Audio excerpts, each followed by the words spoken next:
Thank you for tuning in to DoubleDM episode 81 today. Hello listener, this time we are discussing drama in action and especially how to spice up your combats using drama and storytelling to create unforgettable, nail-biting, chilling experiences around the table using tension, pacing, and story. It is all about how drama and action play together in your TTRPGs and how to get more out of your combats. We talk about the different ways GMs and players can help dramatize action and what it means to look at the bigger picture to create drama. So sit back and relax. Let's talk about making your TTRPGs better in episode 81, how to create dramatic combats.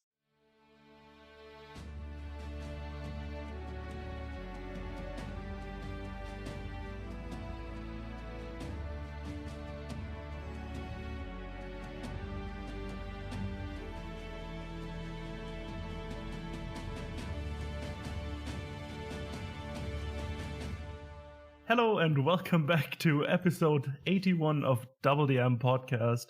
With me, as per usual, is my lovely co-host Emil, and I am your co-host Niels. So, Emil, how are you doing today? I am doing great today. Any specific reason? No. Okay.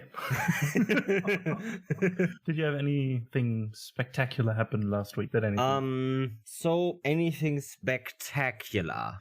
Not really. I had nothing spectacular actually. Just a good week. Just a good week? Yeah. Anything good in TTRPG terms happen? No, not really actually too. I'm gonna be playing a one-shot today in the land Ock. Okay. So that's gonna be fun. What's that? Tell me about it. It's a TTRPG about cavemen that can only speak one word. Okay, that sounds interesting. I still have my doubts about, right? No, I actually don't have any doubts. I know it's gonna be fun. It's just, if it's gonna be the game that I would play more than once.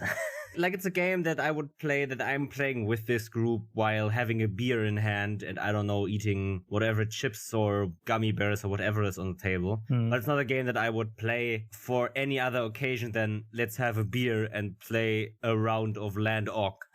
So, yeah. The thing that you can only say one word is maybe not the best for a longer campaign, at least for me, but... No, even if it would be more one-shots, I think after playing it one time, you've basically seen everything, so... It's also, I think, it's just that type of game, so it's not like that game wants you to play, like, a campaign.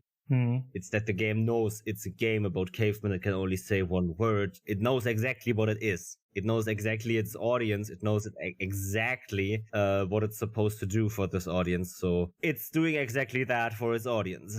I mean, then mission accomplished, I guess. Yeah, I mean, that's what you want as a TTRPG or as a TTRPG designer, right? You want to have the right people playing your game the right way. And I'm not saying that there's only one way to play a game. I'm saying that designers put in specific rules for their games. These rules are intended to be used and not disregarded.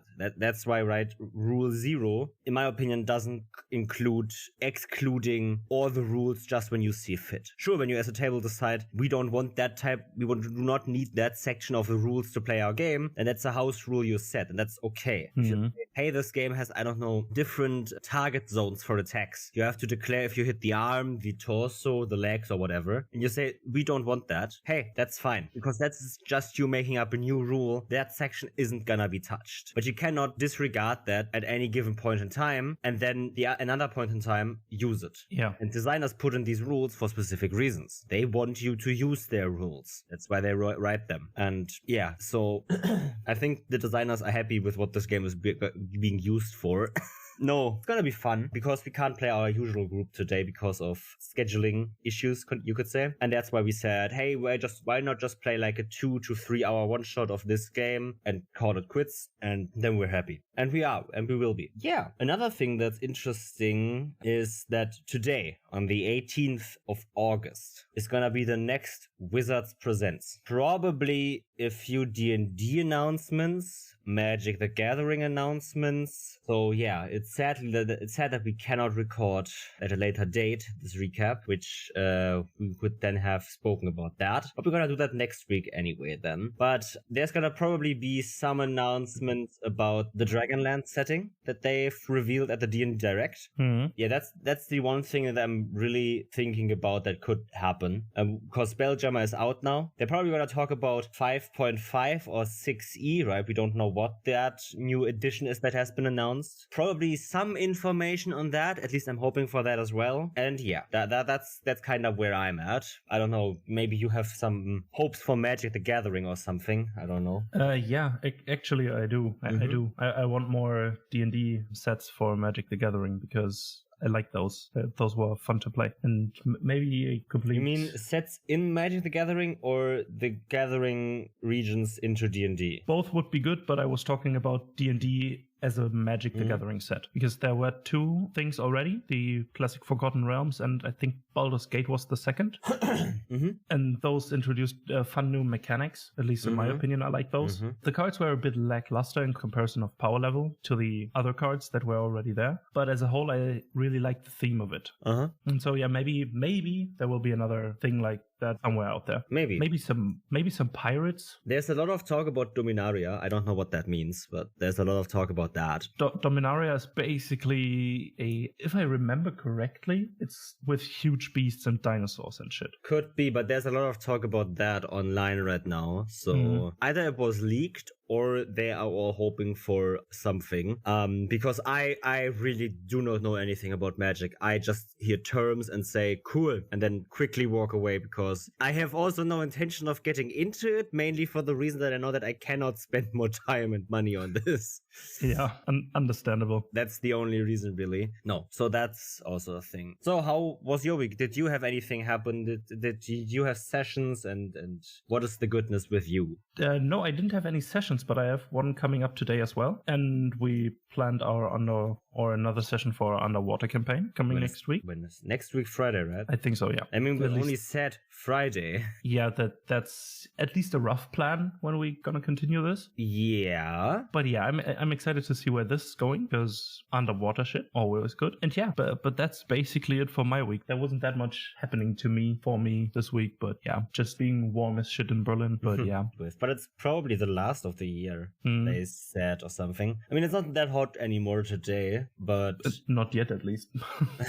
Yeah, we will see if we all melt alive. One other thing that we can talk about is the exciting news of, first of all, us revealing the Titan's Call map on Twitter the other day. When people are listening to this is gonna be out. You can already check that out on Twitter. It's been a map we commissioned from Maps and Quests, and he created an awesome digital continental map of the first continent of Titan's Call's world called Aurea, where my players are gonna be roaming around and trying to uncover the mysteries and monsters and all the stuff of my world and the dangers that lurk beneath the surface. Oh yeah, I'm excited. Titan's Call is always really, really fun. You're doing a great job, by the way. It's just amazing. As for Titan's Call, the thing is that with our estimations right now, we should be done recording in October. And that then means that probably end of November, December is gonna be the release. Depending on timing, I don't know when yet we would release, but roughly that time is where people are should look out for Titan's Call to hit the feeds. And yeah, I'm excited as hell for that. Hell yeah. I'm excited to play that again in 2 weeks roughly time. And yeah, we will see how people like it. And even if they don't like it, we're just gonna continue doing it because it's so much fun for us. Oh yeah, it is. I really adore these sessions. And one even more thing is that I've teased that a bit. I think I said it once on the podcast already, but we do have plans for more actual plays after Titan's Call. So it's not going to be the last of our actual plays, and we are probably going to have a few more actual plays. Probably are going to continue in that direction as well as a podcast studio, basically. So yeah, that's going to be fun. And if you are listening to this in the week of release, Friday, 6 p.m. EST on the Scry Society Twitch channel. It's gonna be the What is Roleplay Anyway charity panel event, which is gonna feature me and a few other voices from the TTRPG community, industry, space, whatever, to talk about roleplaying and role-playing games and how to do better at role-playing, how to whatever, right? We're taking questions from chat, we're having our own questions. That is organized by, first of all, Nick from the Scry Society and Matt from Roleplay Chat, as they both have created this charity panel to, get a few discussions going. And it's gonna go for 2 hours from 6 p.m. EST on Friday. And I'm gonna be part of that. It's gonna be fun. It's gonna be cool. And I'm gonna be wasted like shit after it because it's 2 a.m. after that. But that works out anyway for me because of other plans as well. So for that, you will also hear another ad in this episode's mid-roll. So just listen further and you will hear another advertisement for it and then you're good to go. So I think we recapped, announced, and whatever did enough. So with that, without further ado, let's jump into episode 81 of DoubleDM's main discussion about making combat more dramatic. Hey everyone, and welcome to the mid-roll of the show. If you are enjoying the show and content, why not subscribe or follow the show right now on whichever platform you are listening on so you can stay up to date with all episode releases. Then, next you can search us up on social media at DoubleDM Pod or click the links in the info box of this episode to find our social media channels and follow us there if you want to stay up to date with all scheduling, information and episode announcements. If you follow us on Twitter, you will also get a plethora of social media posts as I spend way too much time on that platform. But hey, I have funny conversations with people like you and post memes, so that's a great thing. And lastly, if you want to help the show out even further, rate and review us on your platform. A quick 5-star rating or a few sentence review really gives us the feedback we need to improve the show and help other people find our show too. And hey, you can also just tell a friend about the fun you had learning with us and get them to listen in too. Also, we want to say that our show has open advertisement slots for you to book. Just head on over to our Twitter or email address doubledmpod@gmail.com to get into contact with us about getting your content shown on our show. And now, Matt and Nick, please take the stage. Roleplay Chat and the Scry Society present the What is Roleplay Anyway charity panel. Today, I'd like to introduce Emil. Hello, I am Emil of DoubleDM Studios. I'm a TTRPG game master, player, and podcaster from Germany, and I've been playing for 9 years at this point. You might know me from the DoubleDM podcast, where I and my co-host post weekly episodes discussing TTRPG theory, mechanics, creativity, and role-playing. I also organize the Why Your World Matters panel with Chill Touch RPG and Steam Sage, where we invite 5 other voices to discuss world-building and creative writing. And also I'm the Dungeon Master for DoubleDM's first of many actual plays, Titan's Call, a story of hope and mystery in a world at the brink of apocalypse, where my players have to find the keys of how they are connected to cultists, titans, and the certain ruination of the world. I'm super stoked to be part of What is Roleplay Anyway, as I have learned a lot about roleplaying in my time from observing different people and playing a lot of different systems. It is fascinating to see how other people breathe life into ideas, concepts, descriptions, and stats. And also how I do it myself. Sometimes I don't even know that. That's all from me, and I can't wait to see you when we all go live. Thanks, Emil. Looking forward to chatting as well. You can listen to Emil and the other panelists on August 26th at 6 p.m. on the Scry Society Twitch page. See you there.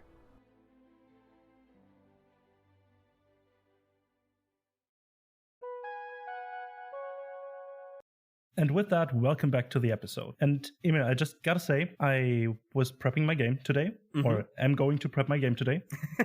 I will. Well, yes, maybe.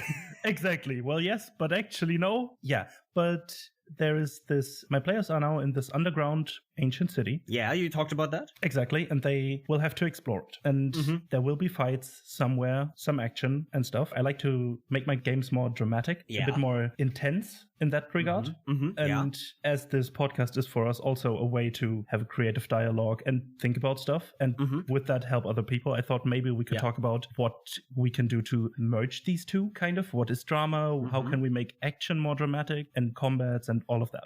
It's very interesting because you said that your game is a kind of arc finale, arc chapter, whatever you want to call it, right? But this is the end of this first arc, you said, right? And it's gonna open up kind of questions into the second and third and whatever arc, into the further campaign, even though it also will close something. So yeah, I definitely get what you mean, especially making these last bits very dramatic will probably prove to be a very effective thing to get your players invested in exploring further and going further and pushing further into the thick of your mystery, game, world, and whatever else you have prepared. So let's talk about that. So the first question we always ask in the show, because we're still an advice podcast, we're a talk podcast, and we want to define things. Niels, talk to me about drama. What is drama for you in this instance? In this instance, I take drama as the literary definition, kind of. It's a type of literary work where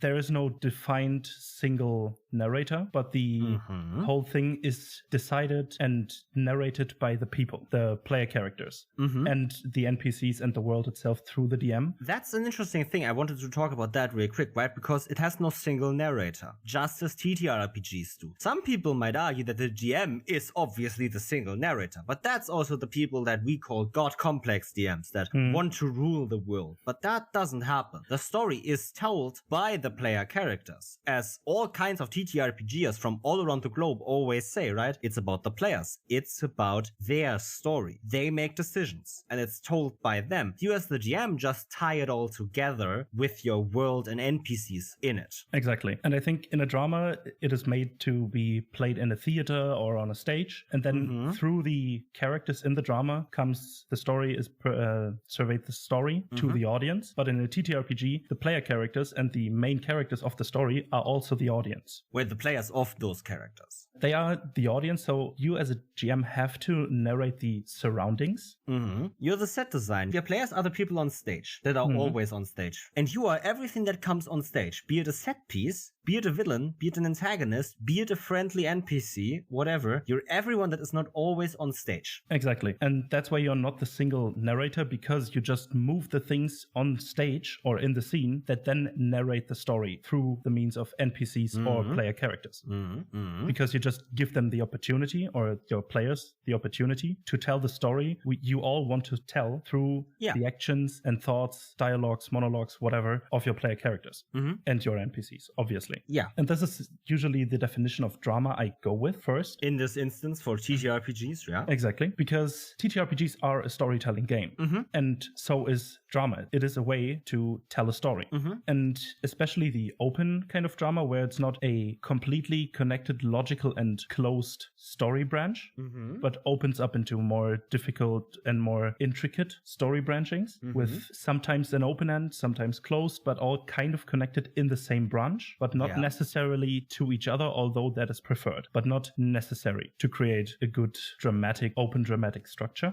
And I think every TTRPG session you play, or every campaign you play, is kind of a drama in itself. And every act in that is a part of that drama and all of that. And that's usually what I go with when I think about what makes my games dramatic. I look to the theater side. Okay. I'm not a theater nerd at all. The only times I've been to the theater was with my grandparents when they dragged me to it. No, I enjoyed it, but it was never something I really wanted to do on my own. Right? And I've never been interested in doing it myself. Even though I am a huge fucking TTRPG nerd, I've never been interested in actually just acting on a stage. Never been interested in that, really. And that's interesting because obviously I still kind of do that through TTRPGs, even though it's completely different, right? I'm not saying that I actually have the skills to be an actor, because I don't. But not every actor is a good TTRPG player. There's a lot of different skill sets that are combined in both, and there's an overlap, obviously. The Venn diagram is not necessarily a full circle, but it's also not two circles. There's a big overlap, actually. But there is also a lot of skills that are not attached to it. So I'm not a theater nerd at all. I'm not a theater coach. I do not know a lot about theater. I do not know a lot about theory theory or history or something, or drama theory, but I do know the dramatic question. That is something my German teacher in high school taught me. The dramatic question. Niels, do you know what the dramatic question is? Yeah, I heard about it. Mm-hmm. And basically it kind of means or is a way to condense the story into a yes or no question. Yeah, right. It's but not just that. It's not necessarily condensing the story into yes or no question. It's the thing about a dramatic question as I recall it now. This is Emil, 23 years old, recalling information he heard when he was 15 years old or 16 years old. So that's a long time coming. But what I learned was basically it's a question that should be answered by reading or experiencing the drama of a play or a book or a movie even. But it's a general question that is stated, not necessarily in the beginning, but that is clear throughout the story or throughout the drama. Will Odysseus return home? Is one of the big dramatic questions, or is the dramatic question of the Odyssey. Yeah. That is the big dramatic question there. And that can be answered by a yes or no, as Niels said, right? It's a yes or no question. But it's always like this, yes, but he has this whole fucking journey attached to this yes. Yeah. Yes, he returns home, but holy fucking shit did he experience a lot. And that's the drama, right? The drama is this way of answering this question. Because there is no drama in saying, yes, he will return home. There's no drama in that. But there is drama in saying, yes, he returns home, but he has to face all these challenges that could kill him if he does something wrong, if he says something wrong, or if he decides to do something differently. That's where the drama comes in. Odyssey is about the journey. And that's where the drama of that play comes in, or of that book comes in. It comes because of this big journey that he undertakes.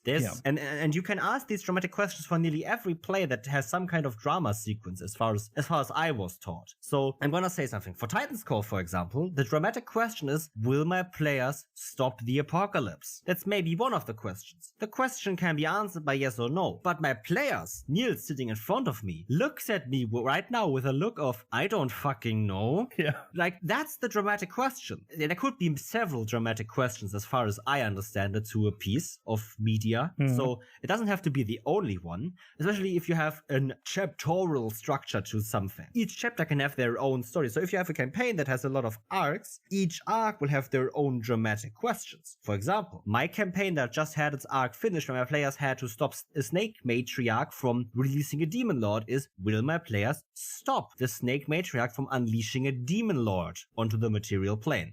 The answer was yes, but there was a lot of weight, a lot of story, a lot of journey attached to that. And that's the dramatic question. It's a question that can be answered easily, yes or no, but the finding of the answer needs to be told by the characters in this story. Yeah, and I think you as a GM shouldn't or can't answer the dramatic question by yes or no beforehand. Yeah. Because of all the things the characters need to do in order to answer that question themselves. Because you don't know the fucking outcome. They, in your example with the snake matriarch, they might have died in the last fight. And then the answer would have been no. But you didn't know that when you wrote the chapter. No. You had no fucking idea. So this is the thing that as a GM, you propose the question and your players answer it through their own way. And obviously you never ask the question really, but exactly, you write a chapter. Basically just, it can be easy information, right? Write your villain, write a little bit of what set you're playing this in. For example, the country you're playing in your chapter, and then ask the question. And that question will be your theme to go back to every single time your players do something. But okay, I think we have already talked about drama for 10 minutes. And we do not want to have this episode just be about drama, because while that would be a very interesting episode,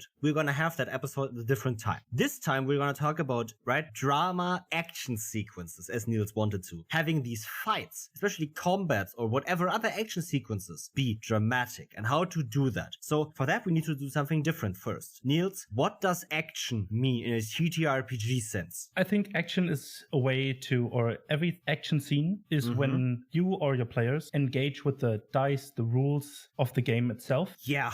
Because their characters do something. They do an action. Being it combat, being it a chase sequence, being it an action scene could even be persuading the guards or a court scene or anything that has direct actions attached to it. that couldn't be, or that have to be defined by the rules, or kind of adjacent to the rules at least. And I think it kind of needs to be a suspenseful, exciting, or even turbulent scenes, depending on what type of action scene you want to have. And it needs people doing something. Yeah. I think when we talk about, for example, action movie, what are the main parts of an action movie, right? They're most of the time fast-paced.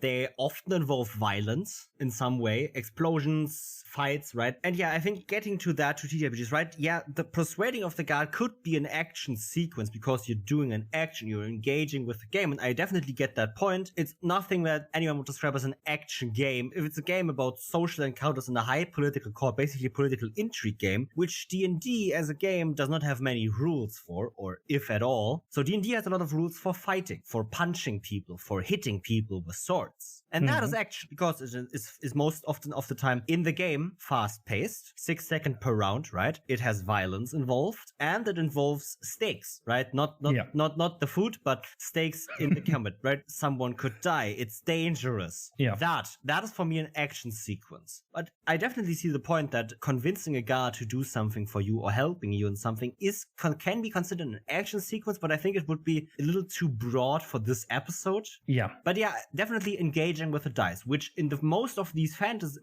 games is combat, because that's the time when you really need the dice, when you really need the chance, because normally you can play out and talk, right? You do not need the dice to talk. But if you have a combat, that's the ability that directly goes to the abilities of your player character.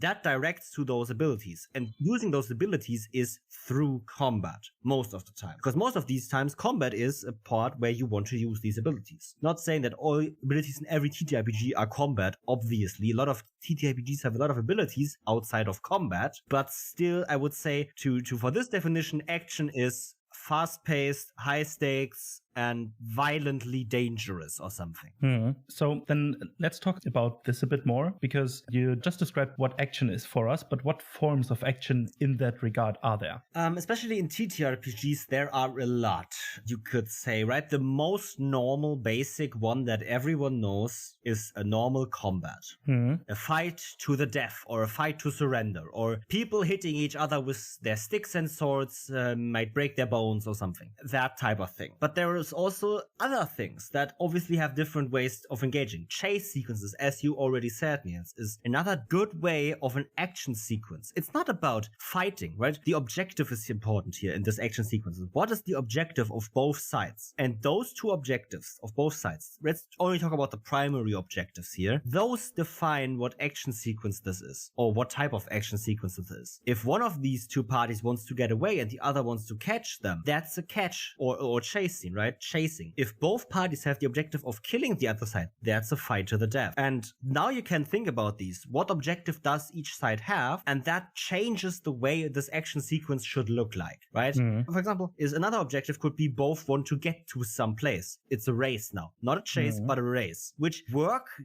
closely, but not the same, because the chase ends as soon as the one party has gotten to the other party. A race ends when one of the two parties has reached a certain point, which sounds similar, but isn't. And another type of action would be something like a heist or a break-in of some sorts. It is a completely different type of action, less violent maybe, but not necessarily. Yeah, but it's still fast-paced and high stakes. Exactly. I think those two are the main things that you need for action.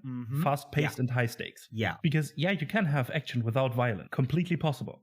A cloak and dagger mission is super high stakes and super fast-paced, usually. Not super fast. You can slow it down, but often of the times it becomes fast-paced because that's the way to drive up tension. That's the way to get your players to act. If they have the time to think about their actions, they're gonna choose the best one. But if you force them to act in a single round of 6 seconds, they're gonna choose the first action they see, which is something you might want, because that drives drama, that drives tension. But to that, more in a bit. Right now, action sequences. Yeah, and I think those are needed in the game because it just keeps up the tension. Yeah. It gives your players something to do that has a lot of stakes. I just believe that, first of all, one of the things, for example, I realized, my mistake, you could say, is I have a player in my Horde of the Dragon Queen campaign, in my Horde of the Dragon Queen game, and he likes to fight as a player and as a character. And they haven't had a fight in 4 sessions. And he wants to fight. He's pushing for that. And he's not necessarily pushing for the violence of it. He's pushing for that high stakes adrenaline rush that you as a player necessarily do not get because, right, you're just sitting in front of a piece of paper with a few dice attached to it. But there's still an adrenaline rush kind of projected from your character to you. It feels good to roll dice and roll a high number or a low number depending on the game. But it feels good to do that. And obviously you want that and players want that. And I as the DM want that to happen. Sometimes it doesn't happen for quite some time and that's sometimes on me, sometimes on them, it happens. But I understand that this player wants to combat, wants to have fights. And that's exactly it, right? Sometimes, and your players want these fast-paced encounters to balance the slow-paced thinking and roleplay and expressing themselves, right? That's good. Both is good, but you need both. Exactly, because one is a super high tension, super high stakes scenario that just keeps everyone on their toes, and the other one is a relaxation and a cool down phase, you could say. But this disparity between those two high points of energy and suspense are needed to make this disparity felt. Because if you have a campaign completely driven, completely suspenseful all the way through, at some point this gets normal. And this isn't something you want because that subtracts from the drama or the overall storytelling experience. It just makes it less interesting because, right, if you sign up for a high-stake game, you need some low stakes to make the high stakes felt because as soon as your game is only high stakes, you have a problem that the high stakes will never feel like high stakes anymore. And if your players sign up for a high-stakes game and they adjust to those high stakes you put at the beginning, you have a problem because those high stakes are not enough anymore. This is the type of horror creep we talked about with Sergio in episode 39, I think, of DoubleDM, where we talked about horror and tension and that you need to have high and low points. And this is kind of the horror creep. If you have this straight line of a horror level, basically, of a tension level, of a stakes level, of a violence level, you can do this for every aspect of the game. You need to have not a straight line, but ups and downs, because that balance is the most important part to strike. You can have more ups than downs, obviously, if your game is supposed to have more high stakes than low stakes. But those low stakes, if you lose them completely, you do not have high stakes anymore. Yeah, and I think the more highs you have on that graph, you could say, the deeper the lows have to be to make it felt even stronger. Or to I wouldn't even say that, actually. I think, right, because the thing is, right, we're talking about high and low, and obviously those terms are relative to each other.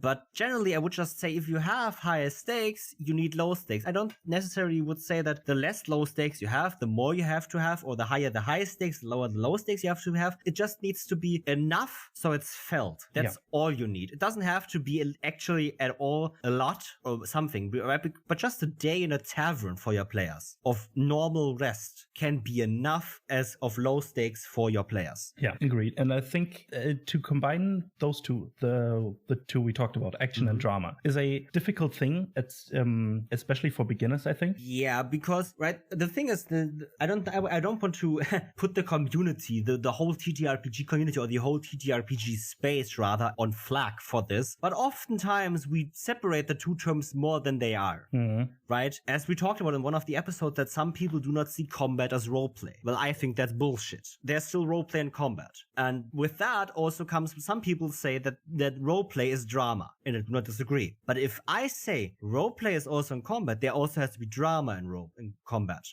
And some people think that these two things are completely separate from each other or not that much overlap, but I think they overlap a lot. Oh yeah, they do. Niels, question is, we talked about adding these things now, or we want to talk about that, but why do we want that? Why do we want to have drama in our action sequences, right? If we say that these two things are overlapping, why is that good for us? Because TTRPGs are a storytelling game, and drama and action are both ways to tell the story, or rather... to drive a story. Exactly. And I think action is a way to add suspense or change the suspense curve to a degree that fits the drama sequence that you want to have in your game. Because depending on what type of drama you want, you can add more action to that whole drama, and that automatically adds more drama to the combat or the action sequence because of the linkage linkage between those two. They are so closely linked because one is influencing the other and the other way around. Yeah, and one funny thing that I thought about just now is the fact that combat,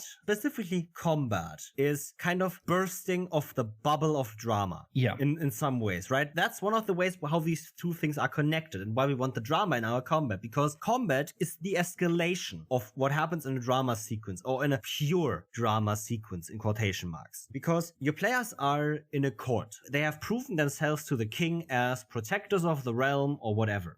And now one of the advisors of the king, the military advisor, is saying something, and the players know from the information what this military advisor is saying is bullshit. And there breaks out this whole debate where tension rises. People become insulted. People become abrasive. People become more and more contrary to each other. And the bubble bursts as this military dude, for example, or the fighter of the group, whoever, challenges the other to single combat. Yeah. That is a dramatic fucking moment right there. Oh, yeah. And that is only because the combat is the escalation of that drama sequence you had before. So this combat needs to have, because I need to have this combat to have drama. Yeah. It needs to further this story of this bursting bubble. This bubble has burst. It needs to further that drama that happened in that by that combat. Because if that combat would then just be us rolling dice and declaring the results and then having to jump back into the drama, that train has left the station. I won't get back into that drama. The drama needs to stay in that action sequence that breaks this drama sequence. Yeah. It needs to be there for me. And I think the more invested you are in the story, the easier it is to keep this drama level on the high end. Yeah. Because you are so fucking invested in it. You want to see the outcome of the story regarding, or the outcome of the combat regarding the ways that it led to. Yeah. And what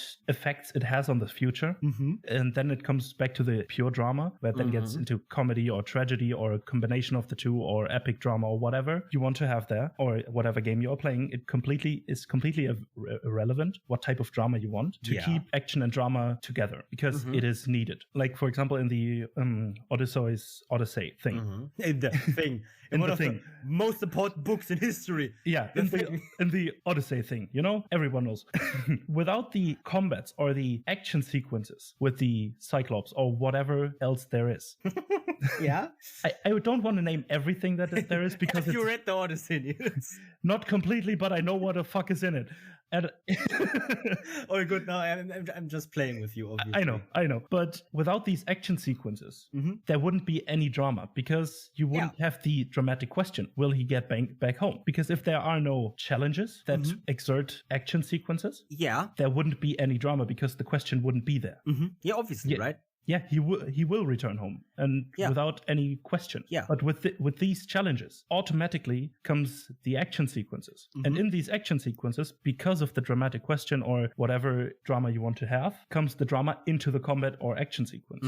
Yeah, I agree with that, right? One of the things is that he either makes decisions that avoid certain things, avoid danger, or make sure that he bests an adversary without much danger to himself. That is what people normally think of drama, right? Roleplay is supposed to stop combat from happening. Yeah, not necessarily true, right? We cannot paint the TTRPG world in black and white, or we cannot do that. But I still understand that, because those questions obviously drive drama, because they're a smaller dramatic question in and of itself. How will he answer, right? Will he save the children's or whatever, right? That's not part of the Odyssey, but will he save the children's? Yes or no? And then the story behind that. That's still drama. But the same as with the combat, as you said. Will he best the Cyclops? Will he win combat against the dragon? Those are questions that need to be answered by the dice. And I think that's the interesting thing. Normally, the drama is told by the people, or just by a writer, obviously. But it's told by the story of the people in that drama. But in TTRPG, there's dice in there. The people do not tell the full story, where the people being the DM and the player characters, or the players, but they do not tell the full story. The dice have a significant say in how that story goes, and that's why drama is baked into every single dice roll, because in D&D, it's just a pass or fail system, right, normally. But that's the dramatic question. Will he fail or will he not? It's a very simple thing. Will he climb the tree or not? But that's still a yes or no question that can add to the story, that can add to the drama, right? Yeah. It sounds completely bonkers in the beginning. If you think about every climbing of a tree is important to the drama, obviously not. But if if that climbing of the tree influences them being able to spy on their enemy over the wall, and then that leads to different things, it is part of the drama. This climbing of the tree is a question, and that's why rolling a dice is a dramatic question in and of itself. And that's why combat, the place where people roll the most dice in the game, has to have drama in it. It needs to be, because every single attack is a will he hit or not? Will they hit or not? Will the spell deal damage or not? Yeah, and every part of that has influence on the outcome of the combat. Or should have. Yeah, because if an attack hits or misses, it might further or shortens the combat by one round. Or by one turn. X amount or whatever. Whatever, right, yeah. It's just, it prolongs or shortens the combat for a set period of time, and that then leads to other outcomes. Maybe then the villain wins, or even something else happens. But one of the things is, we had the question written down as we talked about this episode beforehand, right, to get some talking points ready. Does the game help us with that? And obviously, D&D is not necessarily known to be a game that has many dramatic mechanics, but the most single dramatic mechanic in D&D is the more I think about it is, and this might be a hot take, flame me on the internet for this, but every single dice roll, as we just said, is a dramatic question that has some dramatic influence. It might be very insignificant, but it has one. Some big dice rolls, right? One of the things is, one of my players, for example, when my players went the legal route in my Heart of the Dragon Queen game, right? One of my players had to roll a persuasion check to even get the opportunity to present their evidence to someone higher up, to actually get at some point to the lords and ladies of Waterdeep. If he would have rolled bad, that dramatic question would have been, no, he does not get to talk to the lords and ladies, even though this will not be the last roll he makes necessarily for that. And then the next time he rolled a dice for how many days he has to wait before he can meet with someone that has the power to document his report and put it in front of the lords and ladies. And he rolled a 1 on that D10. So he got to have that appointment the next day. That dice roll had a very dramatic question to it. It wasn't a yes or no question necessarily, but it was a how many days do they get to prepare, and how many days do they have to wait or something? Do they have to wait too long or not, right? Dramatic question. Every single dice roll is a dramatic question. Some are more important than others. Yeah. But all of them have some significance. And that's why combats are very dramatic, or should feel or should be very dramatic. Obviously not every combat has that influence of dramatics, but that's what we will get into now, I would say. Regarding the dramatic question. Because every dice roll is also a dramatic question. Over the whole story or the whole campaign or the arc or whatever can be laid at least one dramatic question. Yeah. And this then can be split up into everything that comes after yes or no, but every part of that can be another, or should be another dramatic question. Yeah. That can be answered with an again, yes or no, but. Every challenge of the Odyssey was a single dramatic question. Exactly. And this goes further down the deeper you go until you get to the point of it's a dice roll. Does the attack hit or misses? Yes or no?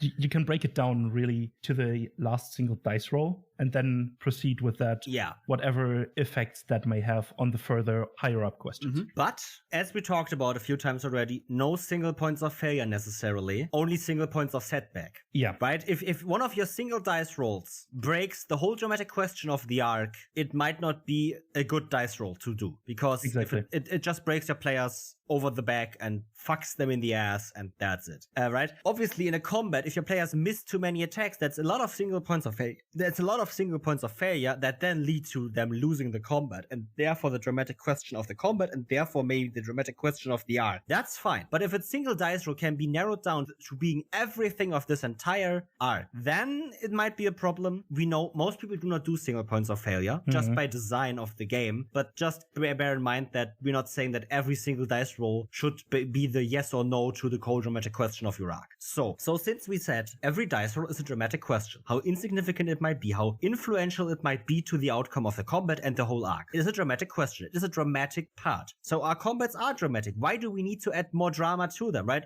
We've just proven that combats are dramatic, Niels. We do not need to talk about more drama, but I think there's a little bit more you can do to make your combats feel dramatic, not just through the mechanics of your game. Yeah, a big part of of that is to make every action feel unique in a certain way, not just rules way, but for example, a monk with a multi-attack. Yeah. They can punch, hit, headbutt, kick, bow staff, whatever the fuck they want to use, all use the same rules. But depending on what level of combat there are, maybe they start with the bow staff or just their fists, and then something bad happens in the combat. Some of their mates get downed or whatever, and then switch up to more powerful kicks or something they have trained for, whatever, and then switch up their fighting style, but just narratively. That's what you can do as a player, right? As a player, describing your attacks a bit, right? It adds a little bit of drama, it adds a little bit of story to the game, but it also adds to the dramatic thing, right? It doesn't sound much because obviously it's all just playing, but it's the snowball effect of when you buy into this, it makes you more invested. Right? That's why people say, as players, describe your attacks, get more invested in the story, because if you do that, it's this feedback you get from yourself. You invest yourself more, and therefore you become more invested. Exactly. It sounds weird, but it's this. If you start describing your attacks, you become more invested in the outcome of the combat. You become more dramatically attached, you could say. But that's what you can do as a player, right? You can up the ante, up the drama as a player by describing your attacks. But as a GM or as a whole group, you can also make every turn unique, right? As a player, right? Obviously, for your monk, for example, there might be a specific order of weapon attacks and unarmed strikes and flurry of blows that is the best for you. Obviously, we're not asking you to necessarily change that around, because that would also mean that you make a decision that might be suboptimal, which you do not have to make to have an interesting character, right? Yeah. But maybe add saying to your turn something. Say something in your turn. That's also making your turn unique. And then as a group, that's where you as a GM really come in. The combat unique. Every single round unique. Most combats in D&D take 2 to 4 rounds, in my opinion. 2 to 3 mostly. Some go to 4, and very rarely do they go past 4 or are just 1 round. That's basically where it's at. If you have 3 rounds of combat, it's not hard to think of 3 different types of combat to make each round feel incredibly unique. Yeah.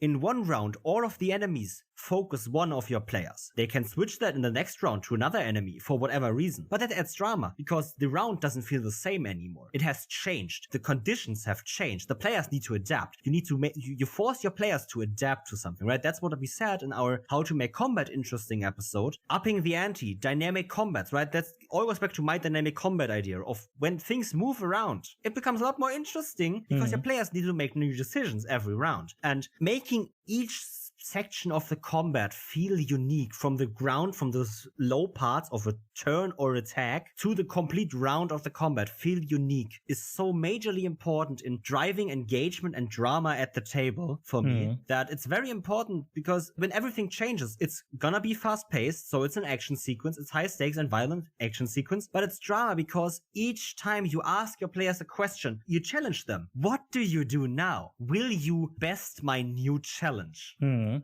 one thing that you mentioned is to make combat interesting. And I think making combat interesting and more dramatic come in hand, but are not the same thing. Yeah, right. One of the things is spicing up combat, making it more interesting through environmental effects, minions, and all of that stuff. Those things can add to drama, but they're not the same. I can add a minion to every fight. That doesn't make a fight more dramatic. Not at all. What makes a fight more dramatic, though, is if you tell a story with that fight. I think you should always tell some sort of story with the fight, because it adds to the whole story itself. You post dramatic question at the beginning, so automatically you tell a story, right? Exactly. But you can make that story more felt in some fights than others. Yeah. For example, by switching the focus, just as you said, it makes the round feel unique. But also, if it's for example, an arc for one of the player characters' backstory, the enemies know this person that this arc is about, basically, and know what they can do. Yeah. And then focus on this player character. And this tells a story. Why do they focus on that? If it's early on that, and all the effects that come with that. Yeah. It tells a story. The whole combat tells a story, and I think it should always tell a story. It tells the story of the arc it's part of, right? One of the things is, if one of your arcs is a baron or a count of a country or of a land is punching down at the smaller citizens, at the villagers, at the farmers, and the workers, basically, right? This class fight. That's a very interesting thing to have a theme on in your games. And your players are part of that, and the players basically start an uprising against the higher powers, and they fight against the guards guards or the military of this higher power. That military is going to be very well equipped. They're going to have basically toys to play with. They have real swords. They have real armor and stuff like that, right? And your players might not have. Your players might have smaller weapons, less functioning weapons, right? Not necessarily that this is in D&D, because there isn't something like weapon durability and stuff like that, but in a game where it really felt that there's differences in the quality of materials, that could be very interesting, because the combat tells a story of this higher power with better gear and higher standings, punching down at the farmers and the normal folk, and the normal folk rise up and win. When your combat tells that same story that your whole arc tells, where there's an uprising against this baron or count, that's gonna be a dramatic combat, because it's a turning point, because it feels like your players have done the thing once on a smaller scale, and now they need to do it on the bigger scale. Exactly. That's drama that excruciates, that bleeds drama out of every single pore, basically, of this combat, right? I mean, I just want to run this combat.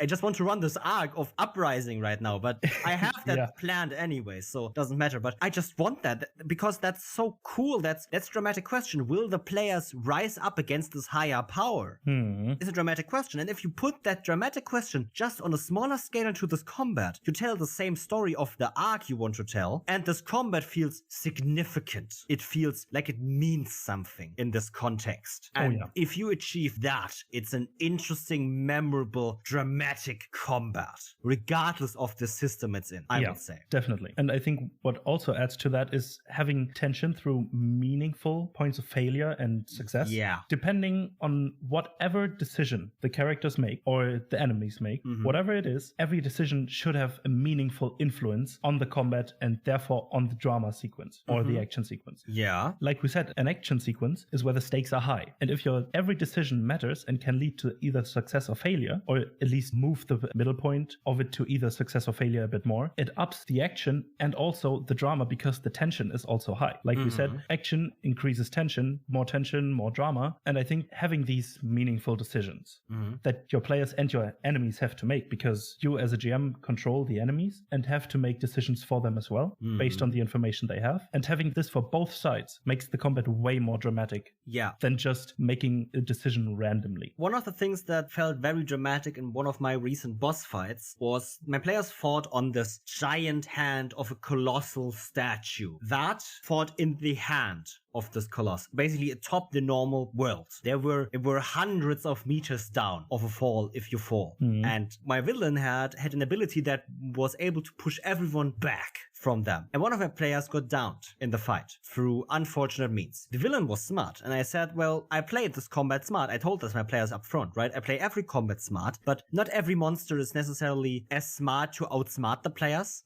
But this one is obviously smart enough to outsmart the players. So they knew, well, I just gonna go into that form, knock everyone back, and knock this person, since they cannot defend against it, just off the hand and into their death, because they're unconscious. If they fall 100 meters, they're gonna be splat on the ground. So that person got knocked off, couldn't really do anything about it, unfortunately. The player understood, obviously, but one of the other players, the healer of the party, also had the spell Vortex Warp prepared.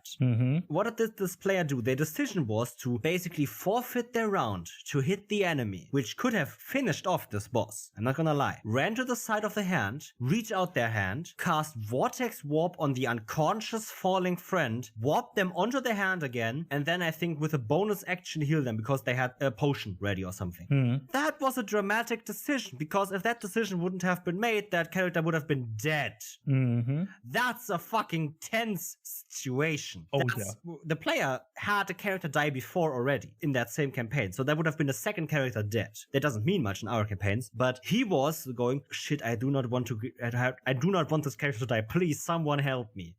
And one of the players pulled this epic move, this epic decision to do that, to basically dangle off the side of this hand, cast Vortex Warp, and hope it works, right? It works because of the rules, but that was a decision to make. They could have just said, I'm just gonna fight because they basically disregarded any safety of themselves to save this player character right now. Yeah. Because the villain would have been after them, right? Because that was a layer action, basically, that pushing everyone away. Yeah. Right? Layer action, the falling player's turn, it was.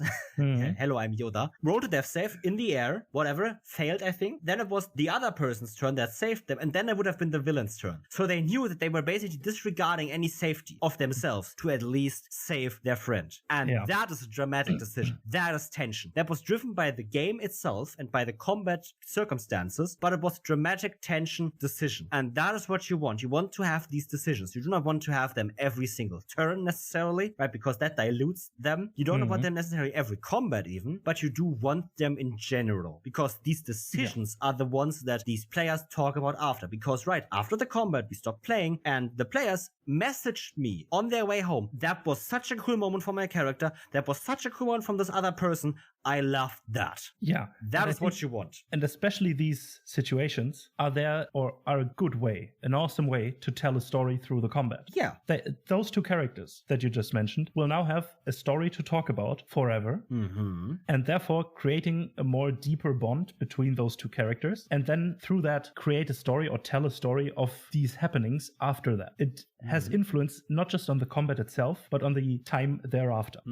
Because if you have these meaningful decisions, like the word already says, they are meaningful, not just necessarily for the combat, but for the story and the drama afterwards. They have after effects, or can have. So, I think with that, we discussed using drama in action and why there is drama in action and how that is very important to TTRPGs. And I think we did a good job of explaining a few things, what you can try to do and what you should do and how to do it. But I think we did nail. I think it was a good educational experience also for me to learn a bit about how to better get my drama on, or how to better see the drama necessarily that is always there. And I think that's good. So without further ado, Niels, please send us off for today. It's been a pleasure recording with you. It's been a pleasure that the people have listened. All right. And with that, as per usual, you can follow us on Twitter and Instagram at DoubleDMPod. We also have a website that you can visit at www.doubledm.com. We also have a Ko-Fi if you would like to check that out. And please, if you like the show, leave a review on your favorite podcast listening platform of your choice. And with that, thanks for listening. Hear you on the next one, and bye-bye.